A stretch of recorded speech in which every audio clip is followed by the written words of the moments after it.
a lot of observations around the flattening of access control, particularly on the electronic security, electronic access control versus the physical master key systems. What's the general change in the market and the balance between electronic and keying systems?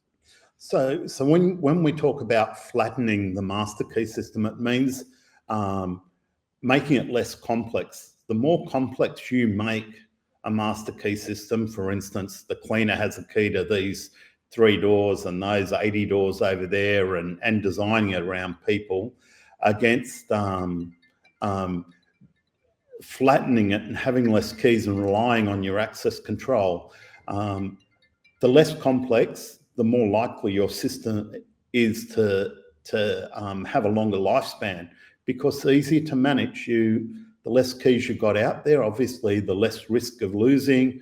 Also, if you do lose a key in a flat system, it's more likely just to fit one small area, so it can be rekeyed.